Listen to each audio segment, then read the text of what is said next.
5, 4, 3, 2, 1. Hey guys, how's it going? I am Jason J. Daniel. This is the Jason J. Daniel Show, streaming to you now, but pre-recorded. So there you go. I had to get on early today, but I have the ability to stream my shows. I can record them and stream them. But we're up to date. So hope you guys are having a good one. I've got my Cracker Barrel. Okay, got my Cracker Barrel mug. Don't ask me how I acquired this. I have secret powers to acquire tchotchkes. Hey, we're all American here, all right? Who would have thought that this would be the symbol of Americana in 2025? Who'd have thought? I didn't, my bad, guys. I didn't check my audio. So we're going to do a little bit of an audio check here. I think we should be good, but you never know. Stand by. Yeah, we're good. We're right on. Thank you guys for watching. I've been streaming almost every day. I did not stream yesterday, but I've been streaming every day since Charlie Kirk was viciously murdered by a lunatic man-child. So since that happened, I've been on top of streaming and podcasting every day because it's such a huge historic moment in American history. And I've been thinking about this because a lot of people are going, why am I so affected by this? And I talked about this in my last podcast. I think it was Saturday night, maybe. And a lot of people are asking themselves, why is this affecting me so much? Why am I feeling this in my heart, in my spirit? It's like a spiritual thing. And I believe that we're all affected by this because it was like the 9/11 for free speech and the Constitution. There's no doubt in my mind that Charlie Kirk will be and was a symbol of free speech. Very simple. Very simple. And not just that, but for conservative and for spiritual, Christian, moral speech. Now, I know that's a couple of strong words there, right? And I'm not saying we should be Christians because of what he said or that you need to change your religious perspective in order to support free speech. But I think it is interesting that he was very religious, and that's part of the reason why he died, because that's obviously the anarchists are telling us that. The anarchists are talking to us daily, like 24/7 on TikTok and on X and on Instagram Reels. These anarchists are telling us why Charlie Kirk was murdered and why they're so excited about it, why they're so gleeful that an innocent 31-year-old man who had 1,000 employees and has a massive organization worldwide and has a wonderful wife and 2 babies, why he deserved to die. That's why they keep telling us why he deserved to die, because now they're more so crazy. They're more solidified on the lies to justify something that is unjustifiable. And that's why we're in the aftermath, right? Like, that's why I thought this just feels like, well, a lot of people are saying it feels like 9/11 if you lived through it. Of course I did. And yeah, it feels like 9/11. That was a little different. Well, it was actually a lot different in one way. You didn't have demons online celebrating that were Americans. Sure, there were some Americans who clearly were influenced by anti-American ideals at the time, and sure, there were people who cheered it, but it was not so prevalent and so ubiquitous in our country. It was being cheered in other countries, which you would expect that. But 9/11 was a singular event in American history that brought everyone together. That's what was so crazy about it. This event is completely dividing everyone because, well, it was an assassination one, and assassinations always work against the party that assassinated the other person. And when I say party, I'm I'm sorry. Like, the Democrat Party has to own this, and they know it. The smart um, Democrats that you see that are trying to actually get the reasonable ones that are really trying to get the word out that the celebrations are terrible and this whole thing's terrible. Those, you could see it on their faces that they're trying to get the word out that this is out of control. It's off the rails. And so that's why I think it's a 9/11 of free speech. It was an attack on our free speech. I'm going to check my audio. It was an attack on. Here we go. Cool. It was an attack on our rights to our free speech rights. It was an attack on free speech. It was an attack on the Constitution because Charlie Kirk was murdered because of words he spoke, and they were not divisive. That's a lie. It's been debunked. We're seeing it all over. But if you want to believe that he said divisive things, that's fair to say he said things that were controversial and divisive to people that are weirdos. I mean, the stuff he was saying in context, reasonable old school stuff. It's what old school Democrats and old school Republicans used to believe.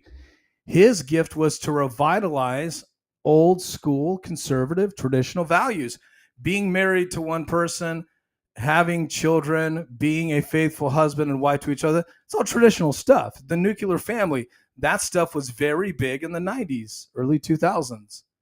Not so much the 80s, but that's where it kind of started. And a lot of the things that he espoused were things that old school, like Rush Limbaugh, the godfather of conservative media, a guy like that, guys like that, Reagan, you name it. So many guys that were, and ladies who were conservative politicians or voices in the past, he was mimicking them. And he was bringing back debate in the public, and that's something that we lost because of social media and all these things. And 9/11 was also a problem for free speech because there was a lot of crackdowns, and the Bush administration just took it to another level, and then they used it to leverage getting into Iraq, which took everything off the rails. So history repeats itself. We do have an opportunity to fail here as conservatives, a big opportunity to fail, because when George W. Bush retaliated against Afghanistan 30 days later and announced it on football, because it was football season, and they announced it during a Sunday, and everybody was cheering and patriotic, and we were glad we were bombing Afghanistan, all these things, right? But they took it way too far. They took it too far. There is a point where vengeance and retribution can go too far, and we see that with Israel-Palestine. That's been going on for 2,000 years. We see, no kidding, thousands of years. We see, and all of you that are brand new to this, and you're really confused why Israel is doing what they're doing, and why Palestine and the Hamas folks did what they did on October 7th, what was like a year or so ago, maybe two. So many things it's so many things are interconnected. So it is confusing to people that are just jumping into this. So if you're in your 20s and early 30s, I'm okay with you being completely confused by everything going on and misunderstanding history. We'll get to that in a second, but we have an opportunity to fail as conservatives.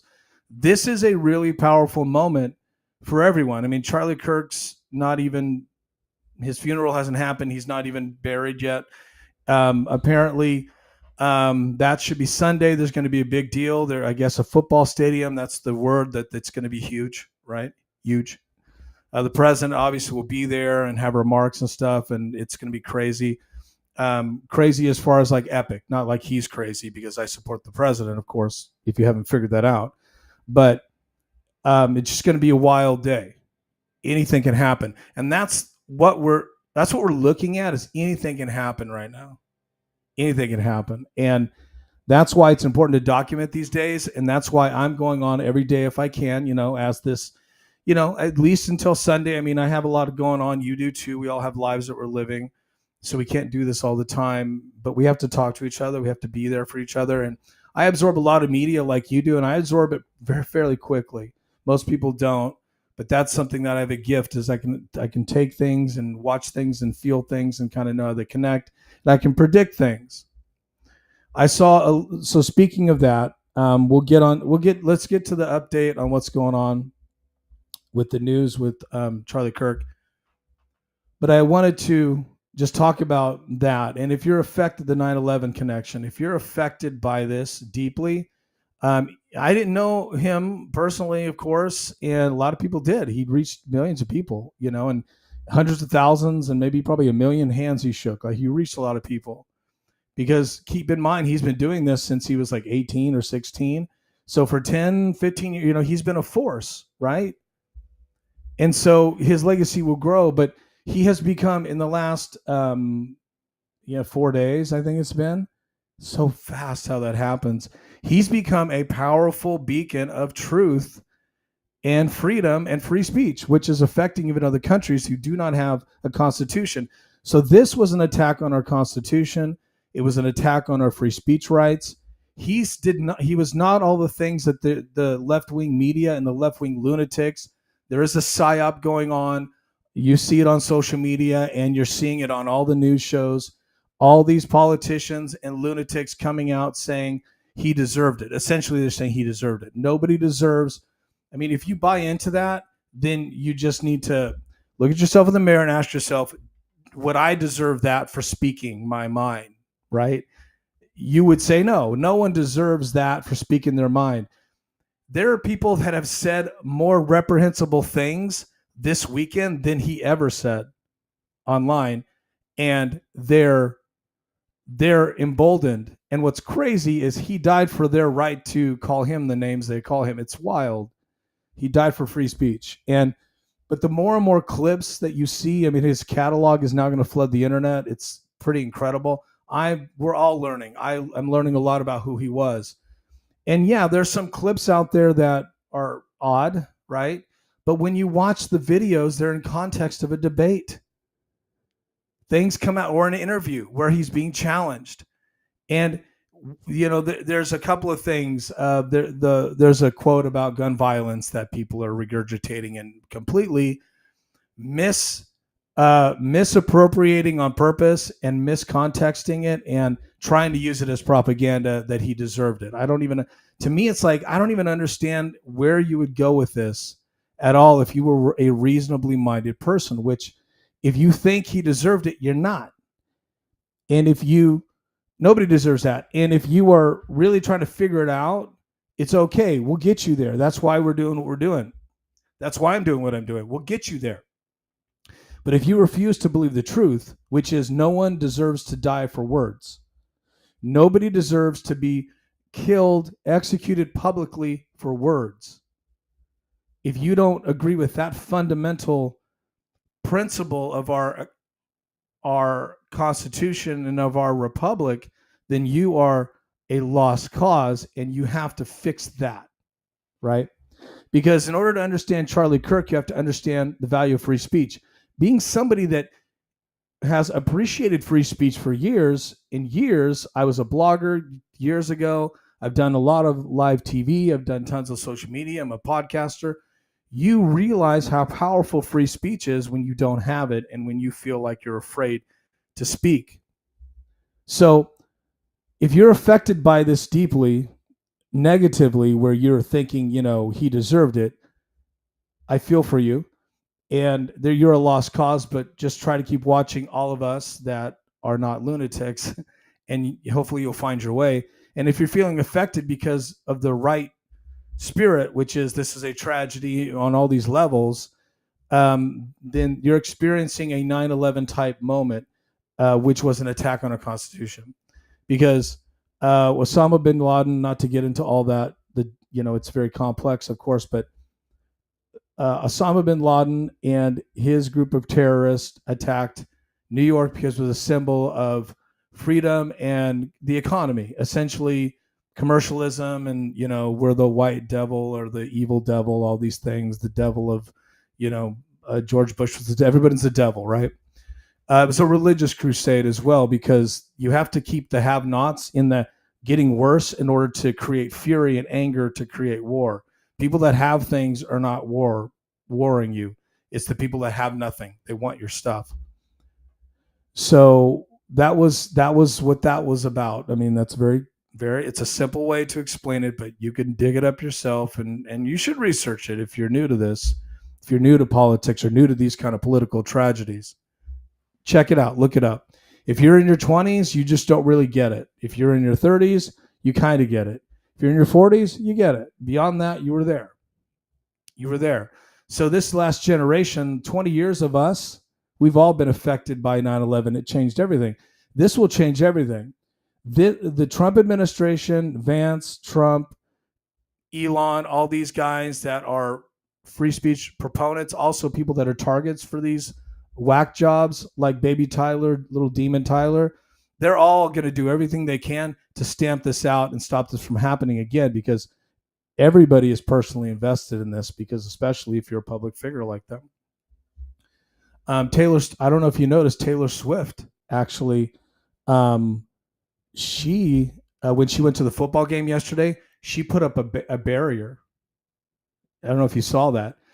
Normally she'll walk through the Chiefs, thing, right? So because she's going for her boyfriend, and she, who is a very staunch advocate of attacking conservative values and conservatism, and Trump especially, and conservative things, she was afraid of being ridiculed or mocked, right? And God knows what.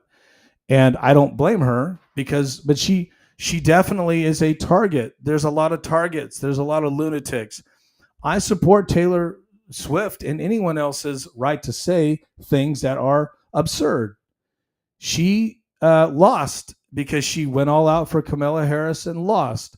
Politically, she's a loser. Now, she's obviously a huge winner in life. Don't get me wrong, but she's a loser when it comes to her politics. And being a Democrat is a losing proposition right now. And because the Democrat Party didn't step up to the plate and say, this is not acceptable, then you've raised a Baby Tyler, a little demon who came out and committed an atrocity that has stained the Democrat Party in the left wing. So I'm okay with you trying to navigate this if you're a Democrat and you're way confused by like what side should I be on. But it's really, if you haven't spoke out, a lot of my friends that are Democrats or my acquaintances, they're the kind of people that speak out against this stuff. So I don't put that at their feet, but they do have a responsibility to continue to speak out, right?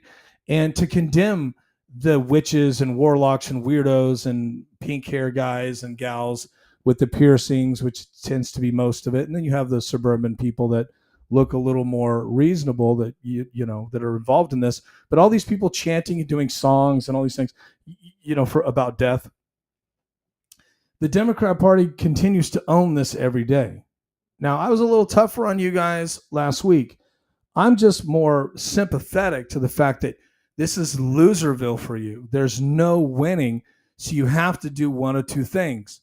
You have to get on the right side and become a conservative and change parties and change your perspective completely, or you have to stand up and try to fix your party. I say either way is fine, but being in the middle of the road, not going to happen. It's not going to help. So, it may happen, but it's not going to help. So I personally am changing my bios all say libertarian, independent. I'm changing all that. I'm a conservative deep down. I'm just going that direction. So I'm changing all that branding, and I'm going to re-register. I haven't had a chance to do it, but I am doing that.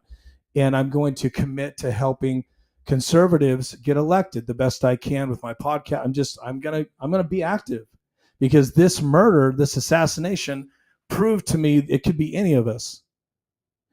You're not untouchable. Doesn't matter how much security you have, or how rich you are, or how poor you are, or how vulnerable you are. We're all vulnerable to people who are assaulting free speech and want our Constitution to crumble. So there's that. So it's if you're feeling like, why am I being so affected by this and feel so down and so terrified and sad, it's because, well, it's a very tragic thing personally for them, and you're a human being and you're normal. This is normal to grieve for people who have tragedies that are on another level. It's normal. Plus, our nation really was attacked. Free speech was attacked. Now, that being said, let's talk about the updates for baby Tyler. So, media reports. This is media reports. It's everywhere. In fact, I could even show you my screen to prove it. Okay, I put in the word furry. Okay, I know what a furry is. Kind of. I knew this. I knew this was a subculture. Look, I'm a hairdresser, a former hairdresser. I've lived amongst very, very radical liberal people. I have, and a lot of them are my friends. Now, we'll talk about how to manage that. You can keep your friends and not lose your morals. We'll talk about that in the future, but right now, this is going to be a quick hit, so I'm going to try to get through this next 10 minutes. But I knew what a furry was. All right, never dressed up, was never tempted. I knew what one it was. So I put in furry, okay, and let me show you something that came up. Now, the trans activist, the trans terrorism thing, the trans whatever you want to call it, is a real, it's a real thing. It's a real situation, okay? So let me just share my screen. Now, this is what came up. Let me get rid of this banner. So I put in furry, and this is what came up, okay? This is what came up. We have stories. Charlie Kirk, NDTV, I'm not sure where that's at. Charlie Kirk's assassination suspect, Tyler Robinson, linked to furry subculture. Charlie Kirk assassination suspect had furry fixation, trans boyfriend. Bizarre websites. His trans partner, his boyfriend, lover, praised Joe Biden. Furry trans partner praised Biden. Okay, look, this is Google, and Google will pull as many stories as they can down to help the Democrat Party. We all know that, but let's just be real. And I want to set the stage for this. Trans violence against conservatives and against children, that's a thing. It's a real thing. We have to accept it. I'm sorry. I have trans friends that are very good friends of mine. It's nothing personal, and you're not that, of course. So if you're not part of this, there's nothing to worry about. But there is a situation where there are groups of trans terrorists. Clearly, we're seeing the effects of that. I'm just saying what is being reported, what the FBI has found out. We're gonna get more of this stuff, right? We're gonna hear more of it. So, and that's the trans boyfriend, the trans lover, who happens to be rolling over right now and completely confessing and flipping.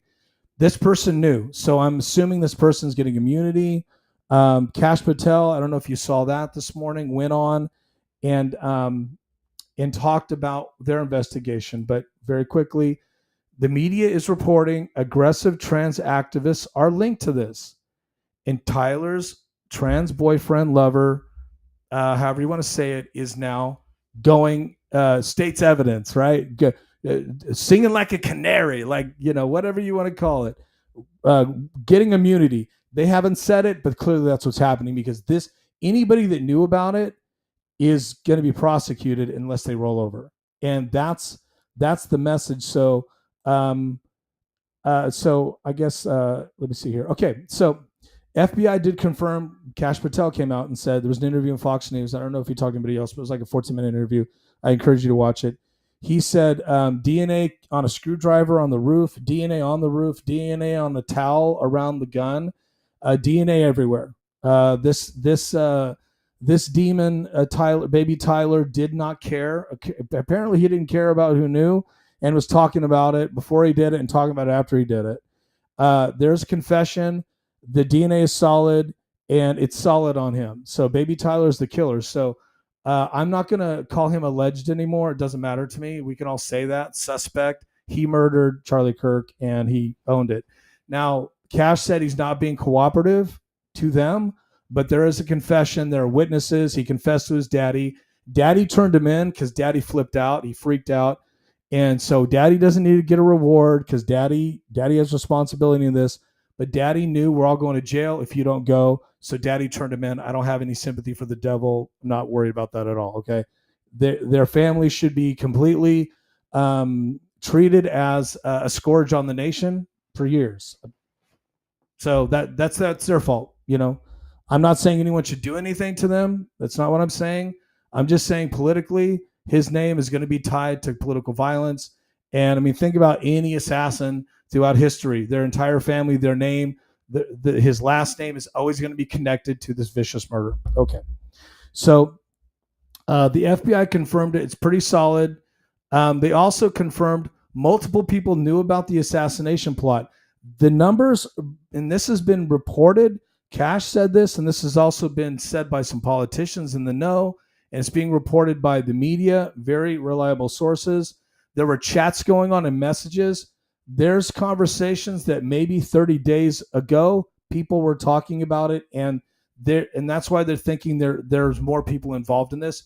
There will be more arrests. It's pretty clear he was getting help. He wasn't doing it in a vacuum. And that's why he was bragging about it, because he was like the trigger guy. He was the numbskull, the patsy that whoever convinced him to do this or whoever helped him, he's the one that's taking the fall, but not alone. So the boyfriend knew about it. There are chats where they're laughing about it. Should we turn you in? Right? He said on a chat, "I shot Charlie Kirk." Apparently, we'll see all these things. Tomorrow, I think, is the arraignment, and then the documents come out. So we're going to see the documents come out then. So yeah, that's going to be interesting. So some things we have to establish. So today, Monday, Overreaction Monday, or is that Overreaction Tuesday? No, it's Overreaction Monday is what people call it. After things that happen on the weekend, we have to establish the FBI got the right guy. Even if you don't trust Kash Patel, come on. Multiple people knew about it, and there are more people that are going to be arrested, and it was a plot. Now, most assassinations, there is a plot in most cases, because it's really hard to do. It's not easy to do that, and also it takes a lot of people to motivate one person to do that all by themselves. Right? He's walking there, nobody's with him. Maybe he was, and also by the way, phone records are going. They're able to track phone records. They GPSed him in that spot. All these things, right? So I'm not an expert on these things, but the one-offs are really rare. Usually, it's a cabal, right? So the messages are being gathered, and they're confident that there are people that were aware of this before, and then people that are aware after. There's already an outcry for more arrests. Kash Patel said, "Hey, we're on this shit." The FBI did the One thing you have to know from what he said, which is a distinction, they're going states charges. So the FBI, I mean, they're going to help out, and they may do their own charges after the state does their charges, but they are gathering information, doing the investigation, and assisting the state government, giving them all that stuff, because it's capital murder, it's laying in wait, it's political set, it's all these things, it's death penalty, it's the road to the death penalty, and in Utah they have it, so it's a thing. That's a whole nother discussion. So they're assisting them. He said, "We're not prosecuting it, we're assisting." So they're putting a ton of pressure on them. So the governor of the state came out, said some dumb shit this weekend. Now he's like, we all get, everybody's guilty. Both sides are evil. Both sides are, just weird stuff. Interpret it how you want to interpret it. It's not helpful, but there is a situation. There is clearly a plot. There was a plot to kill Charlie Kirk, and it was successful. But I don't think they're gonna really be able to appreciate the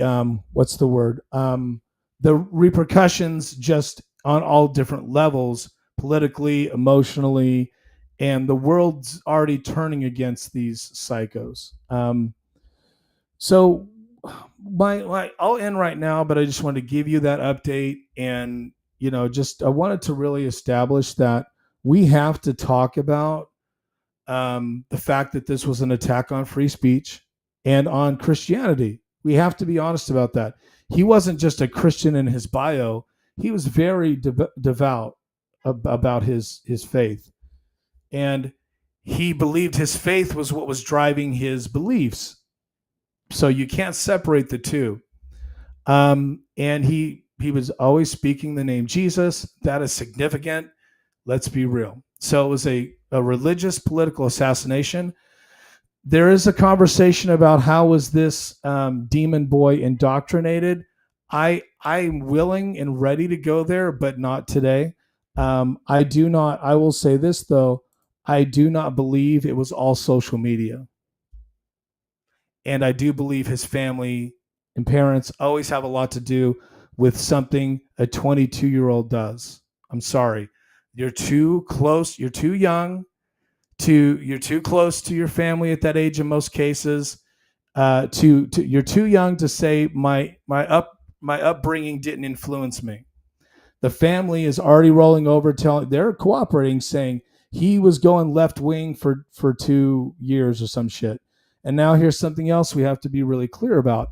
It was a left wing anarchist that murdered Charlie Kirk, a Democrat infused anarchist. I'm going to call him a Democrat because the Democrat Party has to own him. I mean, that's the name of your party, Democrats. But he was a left wing anarchist, a killer.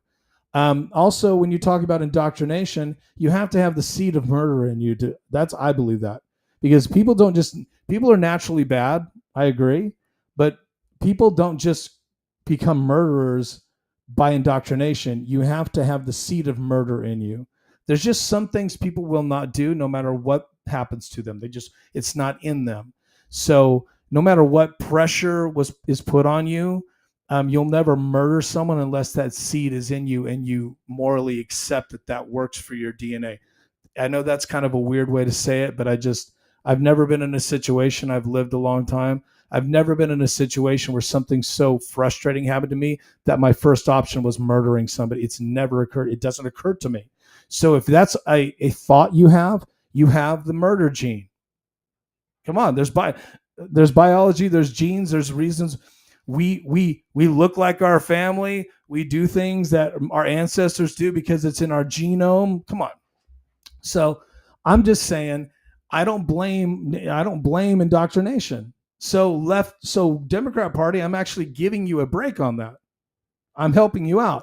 But I do believe that the encouragement of this will help indoctrinate others for future violence. And I know when 9/11 happened, there was no doubt in everyone's mind that type of violence and mayhem and terrorism was not acceptable. The world rose up against it, right? We're not doing that now. Most of the world is, but a lot of Americans aren't, which is so frightening. And some folks in the UK that are brainwashed into thinking free speech is not, not appropriate if you don't like the speech. So it's very fundamental. So we have to keep these things in mind. The family bears responsibility. You need to look into what was going on. He's 22. That is a incredible thing to pull off on your own at 22. That's why people are confused saying it was a professional hit. Surely there were professionals involved in helping him do this. Cool. So there's a cabal involved. We'll see more arrests, hopefully. And the left-wing party that funds these kind of anarchy groups are going to be turned upside down. And Trump's already said, we're going after your money. That's going to get wild. So if you're giving money to these anarchist groups, or if you've gone out to protest, put a mask on in the streets, I would just say keep your head on a swivel, because they have video.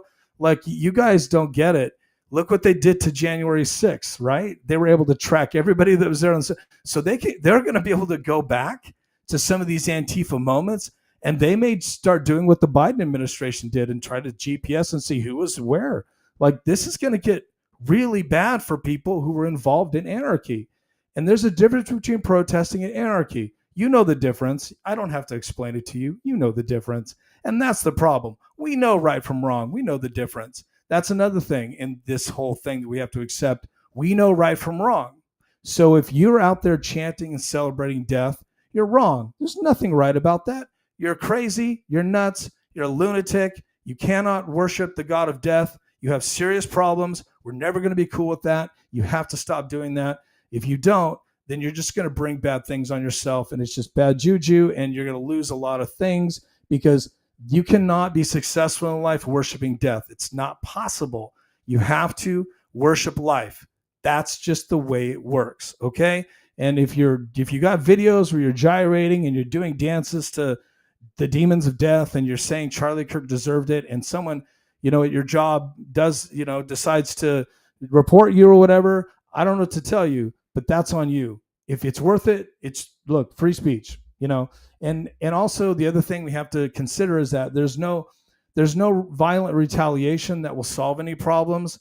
That's never the answer. That's what our point is here. But the free speech, the retaliation where we are speaking hard against this, that's the retaliation. Also, going to the ballot box, giving, changing my registration. There are things that we will now do that conservatives that will force the Democrat Party to be even more fractioned. Another thing we have to understand is that the furry subculture, the weird whatever that is, and I'm not being judgy, I'm just saying it's fucking weird, okay? I'm open-minded. Look, I'm open-minded to whatever you want to do. I'm very, very open-minded, but not when it leads to like murdering people. Did you also know there was a trans cult of murderers? There was some murder. It was a cult of trans activists. I think it was Utah. Did you know that story got buried? I was actually looking into it, and I was going to do a podcast on it. So here's the other thing we have to really accept. There are activists out there that are trans activists that are looking to murder people because they are either saying something against it or they have a material power to bring a conversation to the whole trans activist violent community. Again, there's differences. There's beautiful trans people that are full of love. I know them. But then there's a culture of, and usually they're older folks, right? But there's a younger community of violent, vicious children, baby children. They're just not grown. They're not grown people. They're not grown in the head, and they're caught up in this vicious, destructive, murdering cycle. So we have to talk about trans activist terrorism and murder. That's a conversation. We can talk about it without being persecutory of the trans community. We can have a conversation about it, okay? Also, Christianity. We need to have a conversation about what we're doing in our churches and what are we preaching? What are we doing? I saw too many clips of ministers saying Charlie Kirk deserved it because he's a bigot or he's a transphobe. All this. That shit does not belong in churches. We have to have a conversation about that. Church, it just doesn't. It's not consistent. If your church is doing that, you're in the wrong church, and that's a cult. I'm sorry. When they tell you violence is cool, that's how cults work. We have to be really honest about that. And this is a cult. The trans murderers are a cult. The trans activists. I'm not saying the transgenders. I'm saying the subset of murdering culture. There's a murder culture and a culture of death. So that's a lot of things to chew on. But I just wanted to set the table that we're going to be honest on my podcast about these things. We're going to love people. We're not going to persecute people. And I'm going to reach out to both sides, and I'm going to have people on my podcast that are of different opinions, because that's important, man. Now, I was a little annoyed last week, and I was a lot annoyed. And I was like, look, I'm just going to interview conservatives. I'm just like so over the reaction. It wasn't even just the assassination. It was the reaction of the left-wing loonies. It's cool. I want to bring on smart left-wing people that have solutions. But if your solution is that Trump's the devil and that everybody's a Nazi that's conservative and that Christians are stupid and Charlie Kirk's a son of a bitch and he deserved it, if that's your argument, then just don't. It's cool. Just keep it there.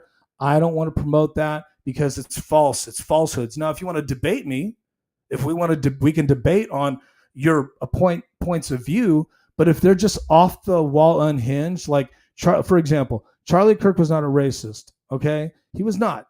And if there's some clip out there that proved he was a legit racist, we would have seen it in 4 days. Doesn't exist. Okay, so if you come to me and say he's a racist, I'm going to say that's not based in reality. Let's reboot this. If you're concerned he might be, then we can have a conversation. But it's really not even about that anymore. It's about moving on for the future. Because look, he's gone. We can promote his memory, but I'm not going to argue his character. I'm not. It doesn't matter to me because it is what it is. Look, even if it was a left-wing person I didn't agree with and they were murdered in this fact, I would be on that team. I'd be like, we're not doing this. This is so I'm on the team of life. Okay, so God bless you guys. I got to wrap. Let me just put up my stuff. Let's see here. This you've been watching the Jason J. Daniels show on X. Please follow me and like and repost that. If you like what you're seeing, it does me such a blessing. It's a blessing for me for you to like. Just even hit the like, give me a comment or repost. It tells the algorithm that you like what you're seeing.